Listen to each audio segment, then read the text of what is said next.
22 तारीख का दिन भी समझ लीजिए किस प्रकार का ग्रह आपके खेल बना रहा है।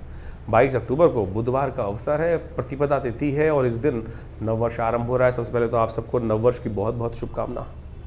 ये वास्तविक तौर पर नववर्ष असली नववर्ष है जो भारतीय संस्कृति में आज भी बहुत सारे गुजरात इत्यादि क्षेत्र में तो मनाया जाता है।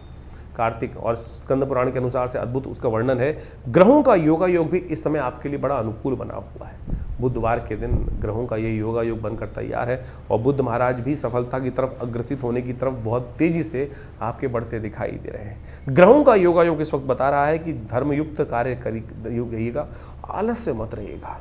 ग्रह इस वक्त किसी न किसी कारण से आपको थोड़ा आलस में फंसा रहे हैं। आलस को तुरंत त्यागें। इस दिन खास तौर पे ध्यान रखें, इस दिन नव वर्ष है और इस आपकी 7.5 इस वक्त चल रही है, तो आपको अपने 7.5 को ठीक करने के लिए एक उपाय इस दिन अवश्य करना चाहिए।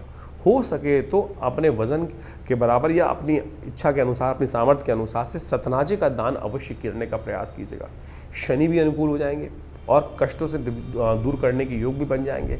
ऐसे में किसी भी गरीब व्यक्ति को, जरूरतमंद व्यक्ति को सतनाजे का दान आपको अवश्य करना चाहिए। ये उपाय आपके लिए समस्त रूप से कष्टों को निवारण करने वाला रहेगा। ये दिन आपके लिए अच्छा दिखाई देता है। ओवरऑल चीज़ों को परिवर्तन की तरफ जाते हैं। स्वास्थ्य का थोड़ा ध्यान रखने की जरूरत है और ये सतनाजे का दान स्वास्थ्य को भी ठीक करने की व्यवस्था बनाएगा। 22 तारीख को अन्नकूट भी है, नववर्ष भी आरंभ हो रहा है।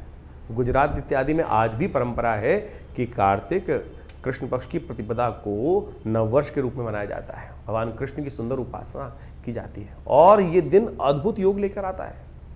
इस दिन जैसा जैसा आप करेंगे, जैसा जैसा आपके साथ होगा, पूरे वर्ष उसी प्रकार का योग बन सकता है।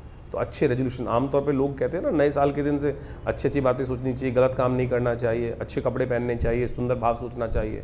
वो हम 1 जनवरी के साथ जोड़ देते हैं। ज्योतिष के दृष्टिकोण से, स्कंद पुराण के दृष्टिकोण से, स्कंद पुराण में इस बात का वर्णन है कि जो कार्तिक शुक्ल पक्ष की प्रतिपदा है, जिसके दिन अन्नकूट होता है, गोवर्धन की पूजा होती है, उस दिन वो मुहूर्त बनता है कि जैसा जैसा आपके साथ होगा पूरे वर्ष उसी प्रकार के आपके साथ योग घटेंगे। तो इसलिए आनंद भाव से परमात्मा का सुंदर स्मरण करें, जल्दी उठें, भगवान का स्मरण करें, माता पिता का आशीर्वाद लें, गुरुजन का आशीर्वाद लें और उस दिन भगवान कृष्ण का सुंदर पूजन करना चाहिए।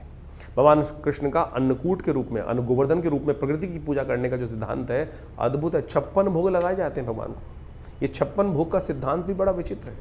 कहा जाता है कि भगवान ने 7 दिन तक, 8 पहर हर रोज होते हैं, 7 दिन तक भगवान ने अपने जो कनिष्ठिका उंगली के ऊपर पूरे पर्वत को उठा के रखा। तो इसलिए उनको 56 भोग लगाए जाते हैं। 7 × 8 करेंगे तो 56 आएगा। तो ये 56 भोग जो लगाए जाते हैं, आनंद भाव से संपूर्ण समर्पण है भगवान के प्रति कि भगवान अपने भक्तों की सदा रक्षा करते हैं।